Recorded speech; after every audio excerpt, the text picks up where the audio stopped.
Hey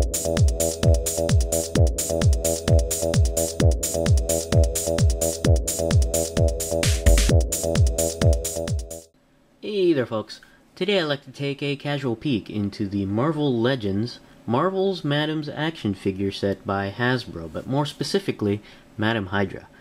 This set is part of Series 2 of the Return of Marvel Legends, which contains parts to build the Arnim Zola Build-A-Figure.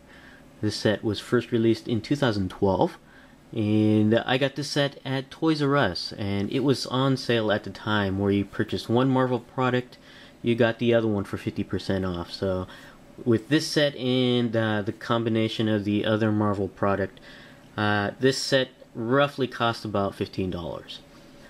Taking a look at the figure and the packaging here, we have Madame Hydra in her iconic green, and this particular figure is part of a running change. The way it worked is that Hasbro produced so many sets of one figure such as Madame Hydra, and then they switched over to another figure in that production run for that slot, and the other figure in this slot is the Madame Mask. Now, as you can see, the way the packaging is laid out, they have both characters on here, and they just named it Marvel's Madames instead of specifically stating Madame Hydra. To save costs, they didn't want to produce individual packaging and individual lettering for a different figure, for two figures that was occupying one slot in their lineup for Series 2. So really some cost-cutting measures here, but doesn't say Madame Hydra anywhere, but we know it is Madame Hydra. But taking a look at her in more detail, you can see the figure there. She has a green metallic colored pistol and a submachine gun there. And you can see the Build-A-Figure part for Arnim Zola here. And this particular part is also part of the running change. There's a different torso included with the Madame Mask. And this particular set has a face of Red Skull there. And you can see that the part is numbered 6 here to build Arnim Zola, which is the torso area there. Here we have the back of the package, and as you can see, both characters here of Madame Mask and Madame Hydra. And down here we have a description for the both of them, I guess. And we have here the list of figures for Series 2. We have Dark Wolverine, or Daken. We have Wrecking Crew. Really, it's the picture here is of Thunderball. And we have Captain America, or Bucky Cap. Then we have Drax, Phantom X, Madame Mask, and Spider-Man. Now, this series contains both running changes and variants. The running changes are for the Wrecking Crew members. Of course, we have Thunderball pictured here, but it's really the other one, I'm sorry, is Pile Driver for the running change. And of course, we already explained the Madame Mask and Madame Hydra for the running change. Now, the variants in this series are the Dark Wolverine. He comes in a masked and unmasked version, and Spider-Man. And Spider-Man, he comes in what's pictured here in the big time Spidey, and also the Future Foundation version of Spider-Man. And here we have a picture of Arnim Zola, the Build-A-Figure for this series. And this set also contains the Tales of Arnim Zola Part 6 of 6. Now we'll be right back and have Madame Hydra here out of the package. Alright, we're unfortunately back. Now I say that because I'm not happy how this set turned out. Now, I'm a fan of reusing molds. If it's retooled, repainted, things added here or there to create an entirely new character, I think that's actually pretty cool. But if it's poorly planned or lazily put together, then we have results such as this.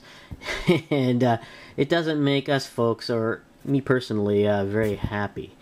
But before we get into the figure, let's go ahead and take a look at the items that come included with the Madame Hydra set.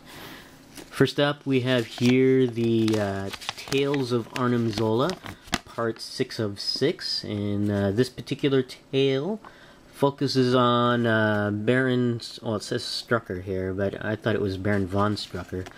I guess he lost his nobility status, I don't know.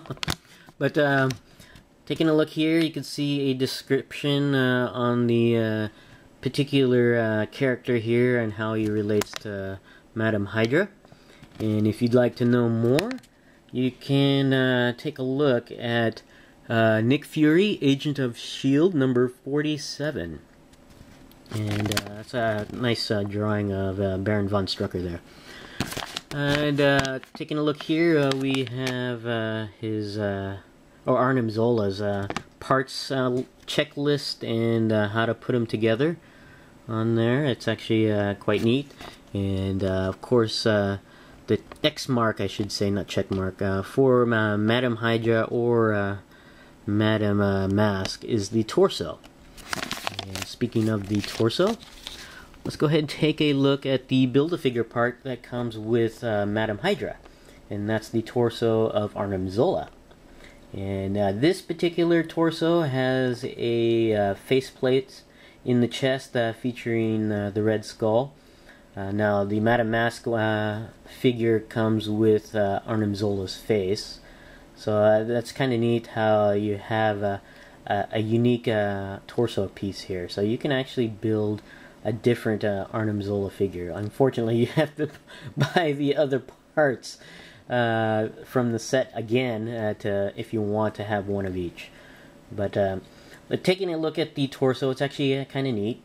You can see the ball hinged joint there for the top part, not really the head. I guess the head is right here, but I guess, yeah, it is the head. And you can see the peg holes for the arms and the pegs for the legs. Now, it's actually kind of cool. I really do like the design here.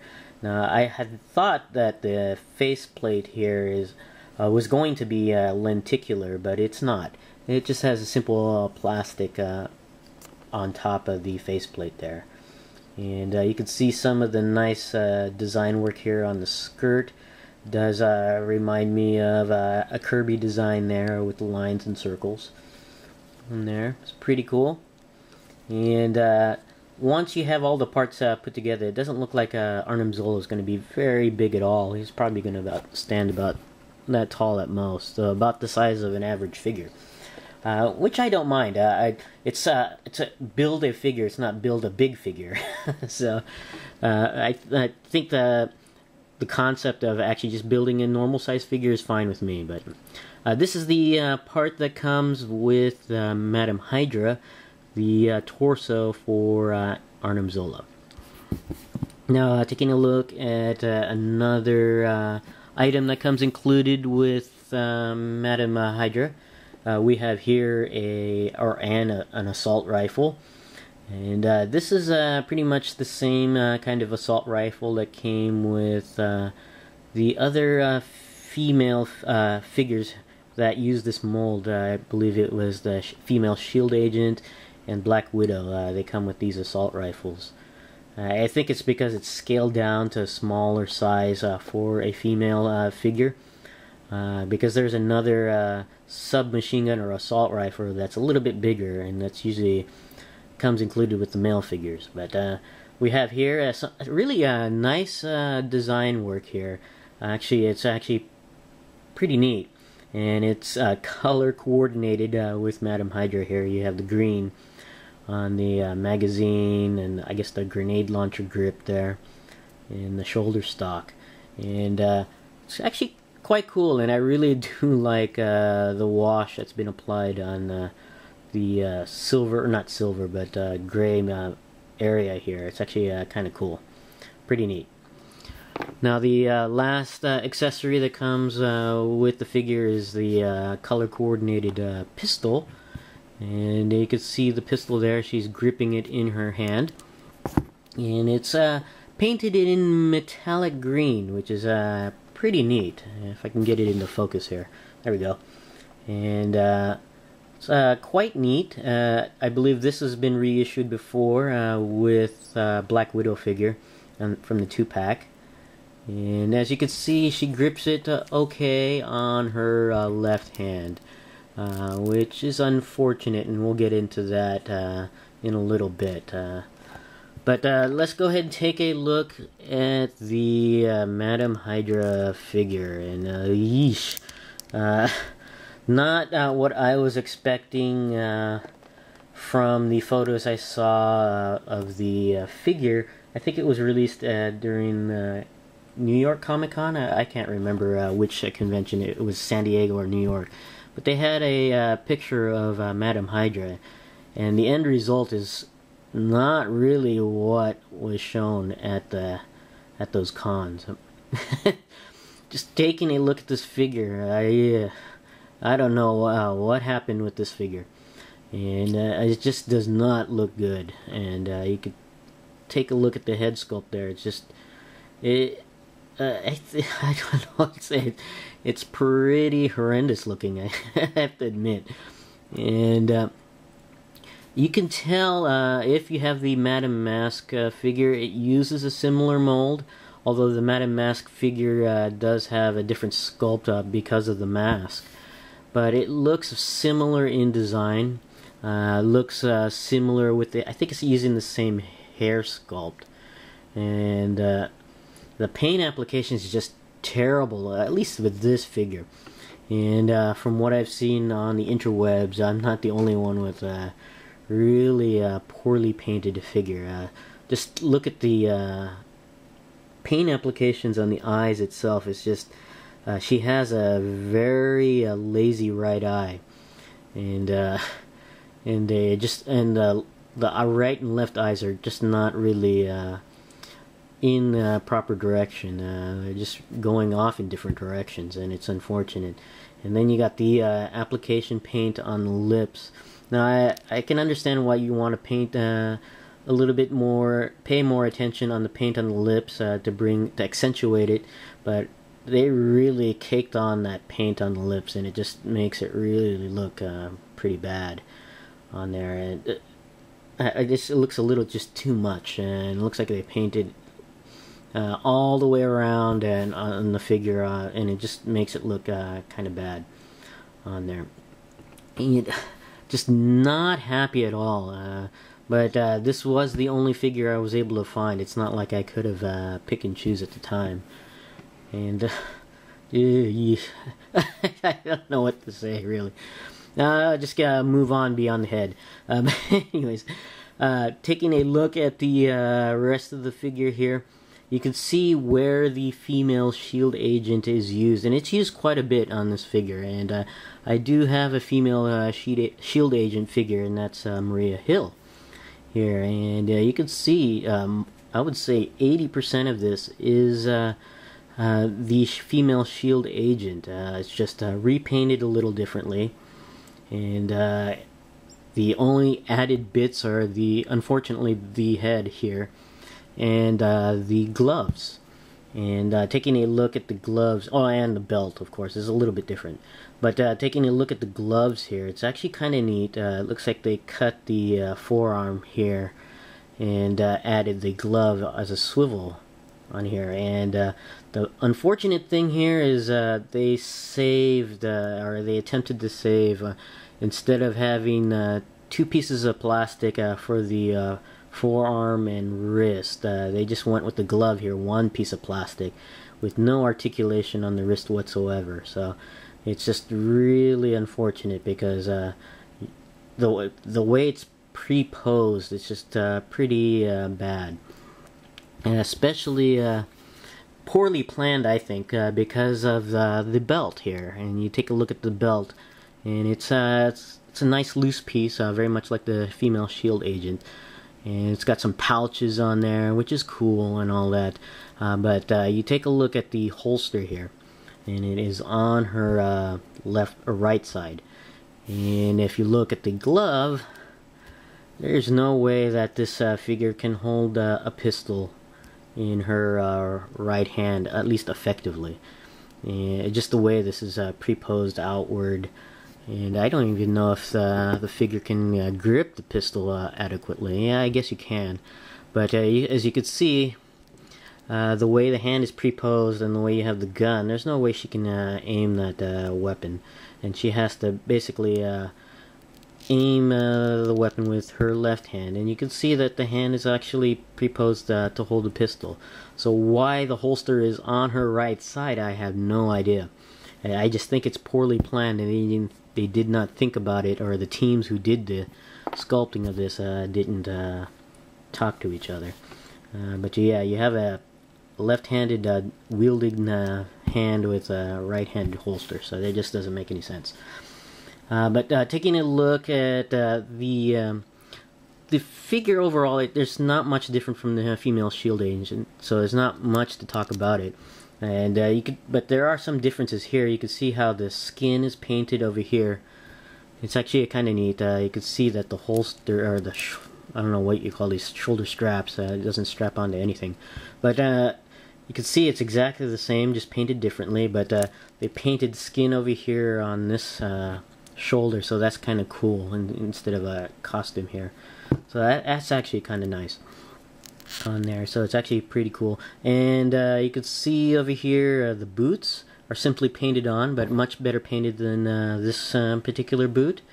It's got a nice lighter, almost metallic color. It's more glossy than metallic on the paint on the boots, so that's actually kind of neat. And you have the reused feet of the female shield agent. So actually, other than the added pieces, this is a nice figure. I always was a fan of the female shield agent figure, but just these 3 new pieces that they've added, or 4, just really bring down the figure overall.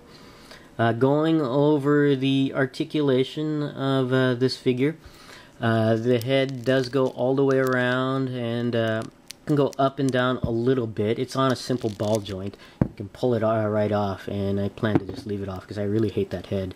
And the arms do go all the way around, and they do go out and in, and the arms bend at the elbow and rotate at the elbow, and the glove can go all the way around at the forearm. The torso can go up and down, all the way around, and side to side if turned, so that's kind of neat. The legs are joined at the hip on that hinged swivel joint, so you can bend the leg up, down to the back, and out to the side with the manipulation of that hip joint there. The leg can go all the way around at the top of the thigh, double joints at the knees, and the feet can go up and down and all the way around. Overall, poorly executed figure. Would have been nice if they had the head of what was painted in at the conventions, but unfortunately we get this head, and I just don't. I plan to replace this head altogether. I'm going to use this head here that came with the Black Widow and just repaint that one and put it on this figure, and I think that'll be much better on there. But overall, a nice idea, but just really poorly executed figure. This is my casual peek into the Marvel Legends Madame Hydra figure. Thanks for watching, and I'll see you guys next time. Hey there, folks. Today I'd like to take a casual peek into my modification of Madame Hydra. Now, if you've seen my casual peek into the Hasbro Marvel Legends Madame Hydra figure, you'll know that I was not happy with the figure set. Really not happy with the head. And I have the head right here, and I can get it into focus there. Let's see. There we go. And I'm just not a fan of this head sculpt. Just really terrible work by Hasbro, especially after what we saw at the conventions of the preview, I guess, of the figure. This is nothing like what was shown at the cons, and this is just really poor quality paint job on this figure head. Really overboard on the paint on the lips. Very poor application paint on the eyes. And you can see it's not even aligned properly, and the pupil, one pupil is larger than the other. So it's just very, very bad work. So I went ahead and did my own modification. I took a Black Widow head, an extra head that I had. This is the Black Widow from the 2-pack set, and just repainted it to the similar colors to here, with the green color scheme. And I finished that mod, and this is the result of the Black Widow modification to Madame Hydra. And I'm a lot happier with this head than I am with this.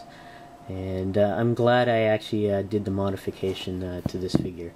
And I hope everyone thinks this is okay work. I think it's okay. A lot better than the Hasbro head that we got. Now, I just wanted to share with everyone how I went about doing this modification. It's really just a repaint, and it took me about a couple hours at most to do. And if you recall, the Black Widow, of course, has red hair. So I started out just using a black paint. I use Citadel paints, and this one here is Chaos Black, and that's basically a black base coat. And just repainted the entire hair underneath and on the outside. And as soon as that was done, I went ahead and just applied a green ink, or ink wash. I used Thraka Green.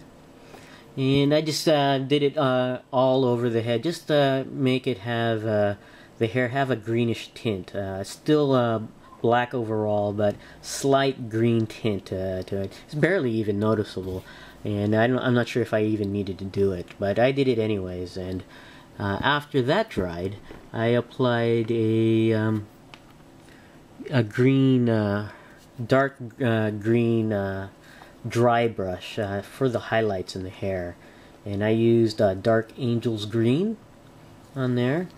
And then after that dried, it applied another dry brush on the hair using a lighter green, using Goblin Green here. And I think I did a pretty good job on the hair. I think I maybe have a little bit too much green in here, and that's easily fixable by just taking a black ink wash, a bat of black, and apply it in certain areas into the recesses. So it'll thin out the green and make the highlighted green stand out. I may do that in a little bit. So now for the face, I did a little bit of modifications. I'm not sure if you can actually see it, but the pupils on Black Widow's eyes have been painted green. I used, let's see here, Goblin Green, and I didn't use any of my brushes here, right here, because I think it would have been too thick. Even my brush here, the fine detail brush, I think this, even though it's very thin, I think it would have been too thick for the eyes, and I used a tip from, I'm trying to remember, is it Six Guy One? I can't remember. I'll have to put it in the annotations.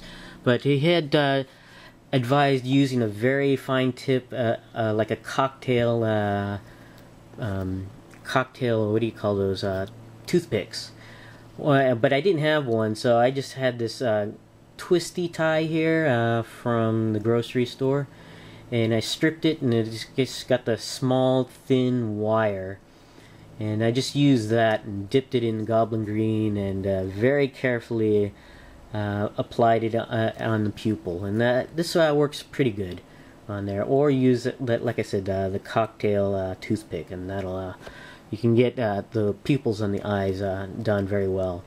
And for the lips, I painted over that. It was originally red and just used dark angel green or a darker green on there. Overall, I think it did okay. Did a pretty good job. Let me know what you think. I prefer this head much better than the head that we were given on here. Although this head is a little bit bigger, but I think it was the base for both Madame Mask and Madame Hydra. Although Madame Mask has a different sculpted face, although I think the head overall was shared on there. But I think it's a lot better. I may just get some acetone and see if I can repaint this head, and maybe it might turn out better, especially the lips. This is a terrible job on the lips on this figure. So, but for now, I'm pretty happy with this head. As for Madame Hydra, and again, let me know what you think. I'd like to know what everyone in the community thinks of my modification. But this is my casual peek into my modification of Madame Hydra. Thanks for watching, and I'll see you guys next time.